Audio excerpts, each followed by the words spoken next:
Comme vous semblez vraiment apprécier le format podcast, je me suis dit que j'allais vous faire une version audio de mon récit de mon premier UTMB. Comme c'est un peu le sujet en ce moment, ça agite un peu les réseaux et ça m'a replongé dans mes souvenirs. Donc voilà, je vous emmène avec moi sur mes pas à Chamonix. Ce qui est bien avec moi, c'est que les courses que je fais ne sont jamais de grand repos. Enfin, là franchement, comme d'habitude, j'ai fait très fort. Pourquoi avoir choisi l'UTMB? Moi qui n'aime définitivement pas vraiment la montagne, autrement qu'en terrasse avec un bon vin chaud ou un grand marnier tonique, sans oublier la traditionnelle crêpe flambée. Bon, en vrai, j'adore la montagne. C'est plutôt elle qui semble vraiment pas m'apprécier. Mais voilà, moi aussi, je voulais pouvoir dire un jour, j'y étais, tiens. C'est lamentable comme raison, je le sais, mais c'est vraiment la seule que j'ai pu trouver. Ah oui, puis il y a aussi cette histoire de points. Moi, c'est comme au supermarché. J'ai ma carte de fidélité, j'ai les points, je veux mon cadeau, moi aussi, j'y ai droit. Donc on peut se retrouver avec deux fours micro-ondes parce qu'on nous a donné les points. C'est stupide, mais c'est une réalité. Pourtant, tout avait commencé sous les pires auspices. Alors, je résume en mode point négatif versus point positif. Point négatif, je sors d'une semaine d'antibiothérapie de cheval qui m'a flingué les intestins, comme toute bonne antibiothérapie qui se respecte.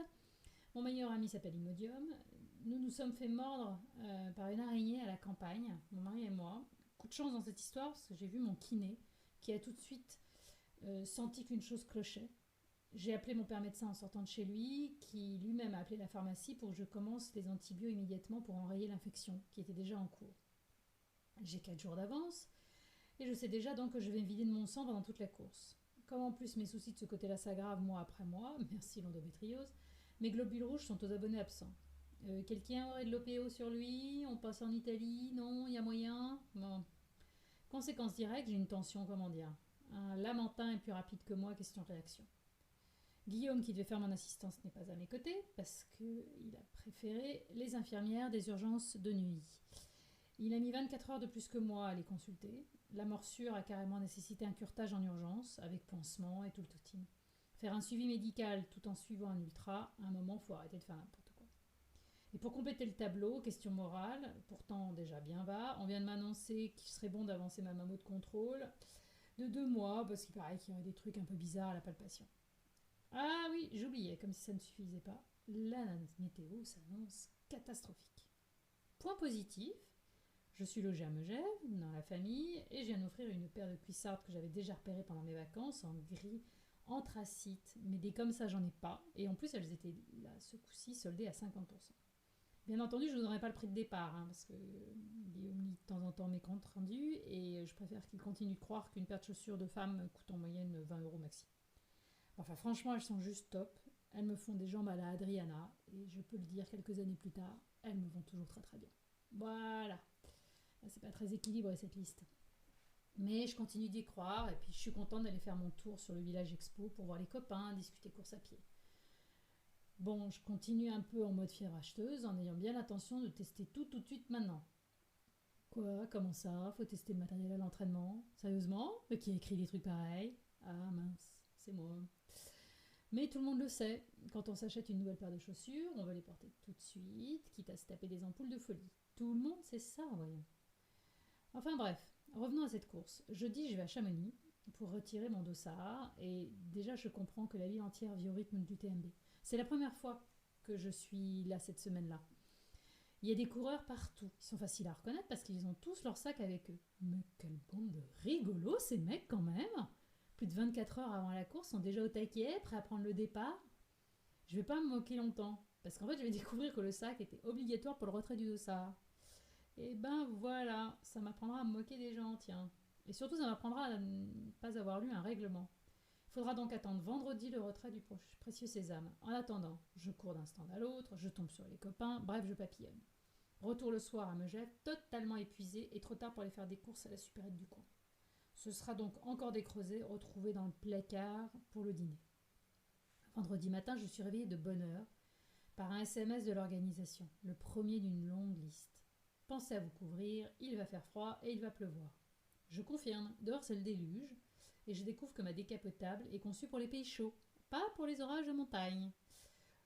Tout ça pour dire que ma veste imperméable, je l'ai portée dans la voiture. Je récupère enfin mon dossard, je me fais baguer comme un pigeon, Et j'ai même les droits aux honneurs d'une caméra pour le film qui doit être réalisé sur la course. Cool, avec la pluie, je ressemble à un rat trempé sorti des égouts. Nickel pour passer à la télé. Déjeuner avec Thierry Sellem et toute sa bande de copains. Faut que je vous présente Thierry, parce qu'il va jouer un grand rôle dans toute cette histoire. C'est le patron de Crazy Runner Shop, qui est une super boutique dans le 7e à Paris. Et il est entré en contact avec moi sans savoir que nous serions tous les deux au départ de l'UTMB pour un tout autre sujet. Lui s'est déjà frotté à la bête 2 fois. Et quand il me propose de tenter de le suivre, j'accepte avec plaisir, même si le niveau du garçon sur bitume est tel que j'ai un peu peur de ne pas être à la hauteur, mais bon. Partir accompagné de quelqu'un qui connaît le parcours me rassure un peu. Parce qu'évidemment, j'ai pas fait trop de repérage, mais ça vous vous en doutiez. Je rencontre Nathalie aussi, son épouse, à l'occasion du déjeuner. Enfin, ex-épouse maintenant, mais comme le disent si bien les inconnus, cela ne nous regarde pas. Et c'est pour moi le coup de foudre amical immédiat. Vous savez, la sensation qu'on va bien s'entendre. Je suis censée me reposer un peu après le déjeuner, mais je me retrouve à papoter sac de trail en terrasse d'un café avec le concepteur des sacs Oxytis, qui ne le sait pas encore, et moi non plus d'ailleurs, sera ma marque fétiche pour tous mes ultras en étape quelques années plus tard. Voilà comment je me retrouve à m'habiller dans les toilettes de l'hôtel, qui m'accueillera dimanche matin, après ma course, puisque j'ai juste pris une place de parking pour Titine, qui doit dormir au chaud, ça vous l'avez compris, elle a des fuites. Je passe à la salle presse pour les dernières nouvelles, et pas de doute, la météo n'est pas favorable. J'en profite pour accrocher mon dossard, me tartiner les pieds et faire un dernier pipi avant le grand saut vers l'inconnu. Tiens, parlons un peu équipement. Tenue skins pour faire comme ma copine Valérie Levé, ultra-traileuse aguerrie s'il en est pour me porter chance. Oui, c'est une marque que les moins de 20 ans ne peuvent pas connaître. Mes Columbia Ravnous aux pieds, avec des guettes Red Light imperméables. Oui, je portais du Columbia avant même que la marque soit partenaire, comme quoi j'ai toujours été une grande influenceuse comme fille.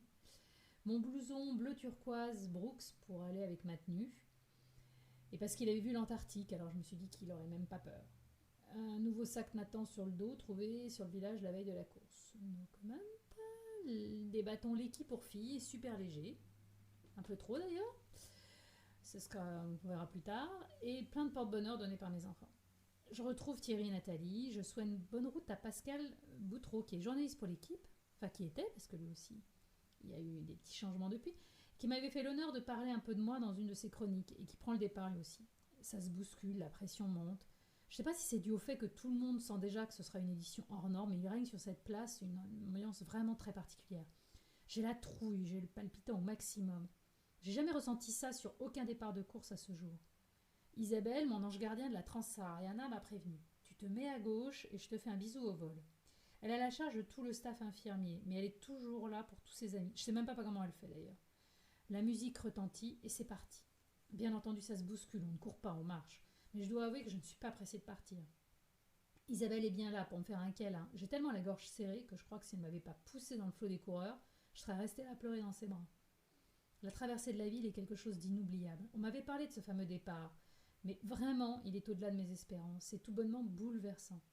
Je m'accroche à Thierry et nous sommes partis pour ce qui va être notre plus long semi-marathon de notre carrière d'ultra-trailer d'opérette.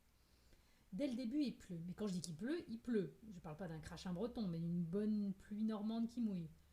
Je découvre que mon Garmin vibre tous les kilomètres. Je débute question course connectée. Et je me dis que ça va sacrément m'énerver ce truc. Avant de me dire que ça va peut-être justement me tenir éveillé la nuit sur la montagne.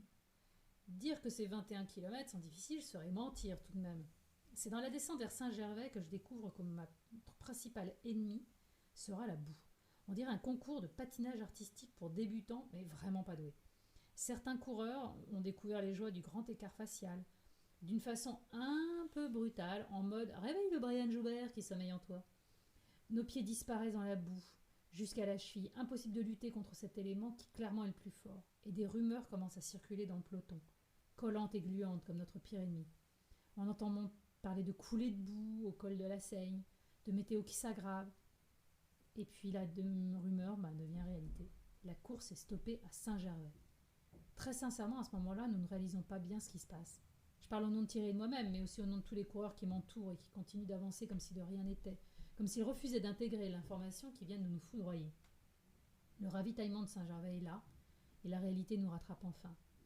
Notre balade va bien s'arrêter dans cette charmante ville thermale. Tout le monde m'a l'air hébété, sonné, comme si nous ne réalisions pas vraiment.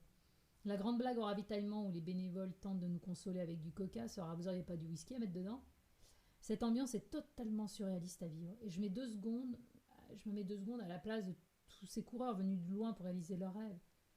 Oui, bien entendu, moi je suis déçue, mais j'habite en France et je sais déjà que dans l'absolu, si je m'en donne les moyens, je peux revenir un jour. Mais qu'en est-il de ces coureurs venus du Japon, de cette coureuse à côté de moi venue en juillet pour un stage de prépa et qui est là sous la pluie avec un rêve brisé et des économies de toute une vie envolées? Nous nous mettons à l'abri pour nous changer avec ce que nous avons dans nos sacs. Thierry a déjà appelé Nathalie qui a sauté dans la voiture pour venir nous récupérer. Nos sacs intermédiaires sont censés être à Courmayeur et nous n'avons pas grand-chose pour nous couvrir. Mais c'est sans compter Super Nathalie qui débarque avec une veste bien chaude pour moi. Je me suis dit que tu en aurais besoin. Mon Dieu, je l'aurais embrassé si j'étais pas aussi sale déjà. Retour à la case départ, sans toucher 20 000 francs et sans savoir ce que l'avenir nous réserve. Je décide d'aller à la salle presse pour en savoir un peu plus. L'avantage des relations, c'est qu'il faut bien en profiter un peu. Hein. Et nous attendons les nouvelles, les explications de tout ce beau gâchis. Coulée de boue, conditions météo catastrophiques, trop de risques, il fallait arrêter la course. Les esprits s'échauffent en mode « mais fallait-il nous laisser partir ?» J'apprendrai quelques jours plus tard que des coureurs sont allés jusqu'à agresser des bénévoles pour obtenir leur veste coûte que coûte parce qu'ils ont payé. On parle d'une nouvelle course, peut-être dimanche. Je laisse mes collègues à leur débat agité et polémique pour m'occuper surtout de problèmes beaucoup plus concrets pour moi. Il est 1h du mat et j'ai pas d'endroit où dormir. Pascal, à qui je parle de mon souci, me dit spontanément « écoute, si tu es à la rue, tu m'appelles et on se débrouille. » Je fonce à mon hôtel pour voir si je peux trouver une chambre parce que dormir dans une 205, je le sens un peu moyen cette histoire. Je pourrais retourner à Megève chez mes beaux-parents, mais je suis fatiguée et inconsciemment, je sens que je dois rester sur place. 1h30, pas de chambre, SMS à Pascal, dit « je peux venir ?» Je retraverse la ville avec mon sac de voyage sur le dos. J'ai un besoin urgent de prendre une douche surtout. Et en chemin, je tombe sur Isabelle qui me dit qu'elle se rend à une réunion de la direction pour organiser l'après et qu'elle me tient au courant dès qu'elle en sait plus. J'apprends également que la TDS ne partira pas, que l'avenir de la CCC partit le matin même se gâte d'heure en heure. Mon Dieu, mais c'est la pérésina cette histoire. J'ai une grosse pensée pour tous les coureurs de la PTL partis, eux, en début de semaine et qui doivent aussi vivre des moments un peu compliqués. 1h44, le téléphone sonne, c'est Isabelle. Ne range pas tes baskets, vous devriez repartir demain. Les affaires vont tomber par SMS cette nuit si ça se confirme. J'envoie immédiatement un SMS à Thierry pour le prévenir, mais pas de réponse. J'ai bien peur qu'il ait éteint son portable, ce qui me sera confirmé quelques heures plus tard. Je sais vaguement où il loge, mais enfin je me vois mal aller taper aux portes de tout un immeuble à sa recherche. 2h30 du matin, premier SMS, TDS, UTMB, départ commun, samedi 28, 10h. Parcours Courmayeur, Champé, Chamonix, bus à partir de 6h30, centre sportif Chamonix. 5h du matin, nouveau SMS. UTMB, TDS, cause annulation CCC et rapatriement coureur. Départ bus Courmayeur limité à 1000. Vous l'avez compris, si je suis aussi précise dans les horaires, c'est que j'ai pas dormi, accroché à mon téléphone comme une accro à sa seringue. Pascal n'est pas mieux, alors nous faisons semblant de tenter de nous reposer un peu. 5h45, mon réveil sonne. Je bondis et en quelques secondes, je suis déjà dans ma tenue de course, la même que la veille. J'avais pas prévu de change, enfin si, mon change était dans mon sac à Courmayeur. Mais bon, j'ai pas pu le récupérer. Je suis fait ça sous le regard médusé de mon compagnon d'infortune. Je suis bien embêtée de l'avoir réveillé, il doit se mordre les doigts de m'avoir proposé le gîte. J'ai compris qu'il ne repartirait pas et je ne veux pas insister. Je pars comme une fusée en entendant juste « mais t'es vraiment une furieuse !» Retour à la voiture pour jeter mon sac de voyage et attraper mon sac à dos. Je sens juste de blouson, le mien était encore trempé de notre balade de la veille. 6h30, je suis au départ des bus et je ne suis pas la seule. Pourquoi suis-je repartie ? En fait, des années après, je ne suis toujours pas capable de l'expliquer. Je crois que je veux en être, je veux pouvoir dire j'y étais et voilà comment ça s'est passé. Dans la file, je retrouve Parmagie Laurent contre au marathon de New York, en route vers Courmayeur, vers l'inconnu et l'au-delà. Je prie juste pour une chose, qu'ils aient prévu un petit déjeuner ou qu'il y ait une boulangerie ouverte quelque part. Avec tout ça, j'ai pas mangé depuis, ah bah tiens, justement, depuis quand ? Ah bah oui, donc la glace du goûter 2 heures avant le départ, un Daily Choc et une compote à la conférence de presse de la nuit, ça compte. J'ai une faim de loup. Arrivé au gymnase, qui sert de port d'attache aux naufragés de la TDS, heureusement il y a mangé. Je fais la queue bien gentiment au milieu de ces coureurs que l'on sent épuisés alors qu'ils n'ont pas pu partir. J'avale quelques tranches de jambon italien un peu trop bon, 2 morceaux de pain et quelques gâteaux non identifiés à l'amande, mais super bons. Le tout arrosé d'un thé et roulé jeunesse. Je me prépare ma gourde en attendant le départ avec 2 grammes de vitamine C parce que je pense que je vais en avoir bien besoin. Et déjà, on nous demande de nous rendre vers le départ. Je n'ai pas fait 100 mètres que je réalise soudain que ma gourde est restée sur place. Mais qu'est-ce que j'ai avec les gourdes, moi? C'est comme avec les soutiens-gorge, je dois être intolérante. J'ai tellement peur de rater le départ que je décide de m'arrêter dans la première épicerie venue et d'acheter une bouteille d'eau. L'organisation nous demande d'avoir 20 € sur nous, il faut bien qu'ils servent. En quelques secondes, j'achète une bouteille de boisson énergétique à la couleur étrange qui fera bien l'affaire. Autant la veille, j'avais l'impression d'être un peu au point, autant là, je suis dans du grand n'importe quoi. Mais le soleil brille, j'ai la chance d'être là, alors on se plaint pas. Le départ est donné, je saute à pieds joints dans l'inconnu. Déjà que je connaissais pas le parcours la veille, mais alors là c'est encore pire. Tout ce que j'entends autour de moi, c'est on va mourir au col Ferret. C'est d'un motivant. Je pars tranquillement, même si j'ai vaguement entendu parler de barrières horaires qui ne veulent rien dire pour moi, je comprends tout de même que le ramassage des fleurs ne sera pas pour demain. En fait, cette course peut se résumer à des montagnes russes. On monte, on descend, on monte, on descend, encore et encore. Les ravitaillements s'enchaînent assez vite, j'avale mon traditionnel verre de coca, je sais que je ne mange pas assez, je sais que ça va être un problème, mais rien ne passe, j'ai pas faim, j'ai pas envie. Et voilà, le fameux col Ferret. Très vite, je comprends que je vais vivre un enfer. Les conditions météo se sont dégradées, il pleut, le vent est glacé, le brouillard est tombé et la grimpette est rude. Je sens aussi surtout que je suis en train de faire une hémorragie, parce que sinon ce serait pas drôle. J'ai la tête qui tourne, je finis par m'asseoir sur une mangeoire qui me tend les bras. Je suis à bout moralement et physiquement. Si une voiture balai était passée à ce moment-là, j'en ai mon dossard dans la seconde. Il me faudra 2 arrêts supplémentaires pour me hisser jusqu'en haut. C'est totalement épuisé que j'arrive au point de secours. Je veux juste avaler quelque chose, à l'abri de la pluie, à défaut de pouvoir être au chaud. Un gentil bénévole m'oriente vers une tente. Ça fait quelques secondes que je suis là et j'entends « Qu'est-ce que tu fous là, toi? T'es une fille du désert, pas pour le froid. » Je relève les yeux et je découvre Sylvain, infirmier, CP12, Transsahariana, Algérie. C'est bien simple, je lui tombe dans les bras. Bon sang, mais que ça fait plaisir de voir son visage. Il me demande si ça va et là je lui déballe tout, limite si je me mouche pas dans son t-shirt. Même mes gants, j'ai pas réussi à les enfiler correctement tellement mes doigts étaient gelés. Il prend les choses en main, il sort ma compote, s'occupe de m'ouvrir mes chaufferettes, de me remettre mes gants. En quelques minutes, je suis revigorée et j'entends alors « Allez, tu dégages maintenant !» Pas de doute, un homme qui sait parler aux femmes. Mais bon, il a raison de me pousser dehors parce que sinon j'y serais encore, moi, au grand col Ferret. Je repars vers la Foulie et j'entends assez vite derrière moi « Tu descends vraiment très mal, tu sais. » Ah bah ça oui, merci, je sais. Faut plier les genoux plus que tu ne le fais. Voilà comment je fais la connaissance de Bruno. Il me présente Yves, son compagnon de route, et nous voilà partis tous les 3. Bruno n'a plus qu'un bâton, ayant cédé l'un des siens à Yves, qui en avait plus besoin que lui après une chute. Ils sont là pour courir ensemble, ce qui devait être à la base un 100 miles. Très vite, je comprends qu'il ne sera pas facile de rester au niveau de Bruno, qui assure vraiment, mais cela me rassure pour le moment d'être en charmante compagnie. Ravitaillement après ravitaillement, nous traçons notre route. En fonction des aléas du relief, le fait d'être accompagné me donne un minimum de rythme. À quelques centaines de mètres du ravitaillement Champé, j'entends « Allez Cécile !»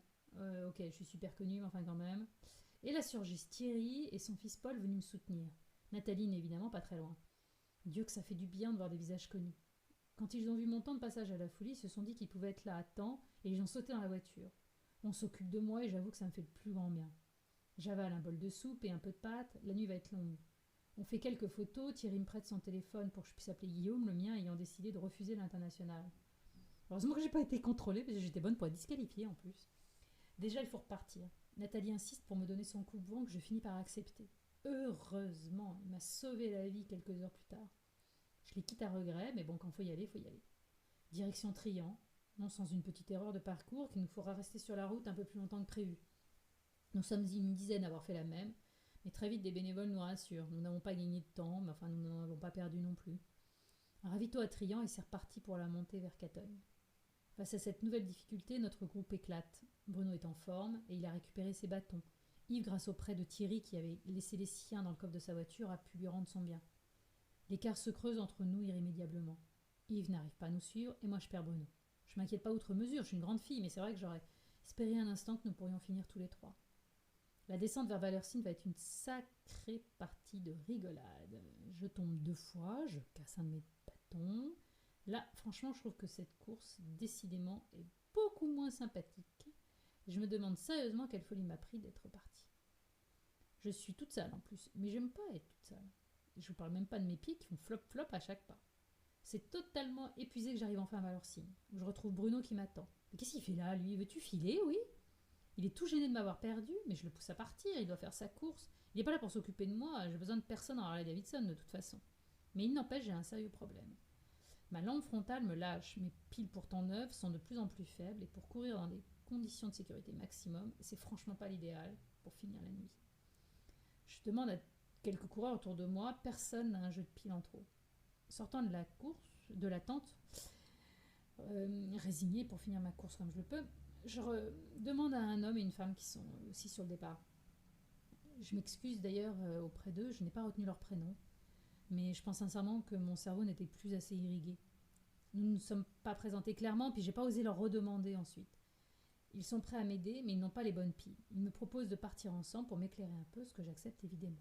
Direction, la tête au vent. Là encore, je vais agoniser, mais je ne suis pas la seule. Le gentil monsieur m'a prêté sa deuxième frontale de secours et je m'accroche quand je peux à sa compagne, qui a l'air plus en forme que moi. J'attends le lever du soleil vraiment avec impatience. J'ai aucune idée de l'heure qu'il est, je veux juste en finir le plus vite possible. Tout le monde souffre autour de moi, j'entends des coureurs qui soufflent, d'autres qui s'arrêtent épuisés, qui s'assoient sur un caillou. Mon Dieu, mais qu'est-ce que nous foutons là? Enfin, le soleil commence à percer, et c'est 2 jours que nous allons atteindre la Flégère. Là, je retrouve des terrains connus, puisque c'est le parcours du marathon du Mont Blanc. J'ai même pas eu la force de sortir l'appareil pour prendre quelques photos de ce lever de ce soleil inoubliable sur cette foutue montagne dont j'avais espéré un temps faire le tour. Arrivé au ravitaillement, j'avale un thé chaud, je rends ma frontale à mon compagnon de route et je repars. Pourquoi si vite, me direz-vous? Parce que j'ai faim, tiens. J'ai qu'une idée en tête à ce moment-là, être à l'heure pour le petit déjeuner de l'hôtel. Oui, je sais, c'est pathétique comme raison, mais je peux vous jurer que j'ai donné tout ce que je pouvais juste pour un croissant. Il reste 10 kilomètres de descente, et dans ma tête, je me dis ce que bon nombre de participants de l'UTMB se disent à chaque fois. Nickel! Dans 1 heure, je suis en bas. Rire machiavélique. Tu parles, Charles. On en reparle à la Flora de ta descente en mode turbo. En réalité, je fais ce que je peux. Je suis fatiguée, moyennement lucide, et j'essaye de mettre un pied devant l'autre sans me vautrer lamentablement sur une racine en mode planqué. Je double des coureurs blessés qui terminent comme ils peuvent. Franchement, moi je leur tire mon chapeau d'avoir eu la force d'aller jusqu'au bout. Enfin, j'aperçois l'entrée de Chamonix. Les premières maisons. Ça sent enfin l'écurie, cette histoire. J'aperçois alors devant moi un groupe de 4 coureurs qui portent les mêmes couleurs. Pas de doute, ce sont des participants de la PTL qui ont survécu à cette semaine de folie. Je vais les laisser finir devant moi pour les laisser apprécier tranquillement les retrouvailles avec leurs familles, leurs amis, mais surtout je cherche à éviter la douche à la bière qui semble être une tradition belge. C'était du cidre à la rigueur. Inutile de préciser que je passais la première, mais là... Mais je ne suis pas toute seule pour m'en arriver moi aussi, puisque Nathalie et Thierry sont là, évidemment. Ils m'ont attendu avant de repartir pour Paris. Et encore aujourd'hui, je les remercie. Pascal est là, et semble encore plus me prendre pour une folle furieuse. Sans oublier Isabelle et Sylvain, mon ange gardien du col Ferret. J'arrive pas à croire que ça fait 23 heures que je suis partie, que ça fait, je sais plus combien d'heures que j'ai pas dormi ou mangé un repas qui ressemble à un vrai repas. Je récupère ma fameuse polaire, sans manche, que j'accepte avec grand plaisir. Un dernier bisou à tout le monde et je file à mon hôtel. Avec toujours cette trouille incontrôlable. Pourrais-je prendre mon petit déjeuner? Alors que j'arrive dans le hall de l'hôtel affolé, le monsieur de la réception, devant 2 ou 3 clients qui me regardent aussi tout aussi affolé d'ailleurs, me répond alors que je lui demande si c'est encore bon. Écoutez madame Bertin, on va faire autre chose. Vous allez prendre votre chambre tout de suite et surtout, vous allez prendre une douche. Parce que là, comment vous dire en restant poli? Mais promis juré, je vous garde la salle du petit déjeuner ouverte. Voilà, c'est fini. Je suis finicheuse de mon premier UTMB. Et devinez quoi? Le deuxième, ce sera celui de 2012. Vous savez, le tour de la vallée en mode raccourci. Qui a dit que j'étais le chat gris?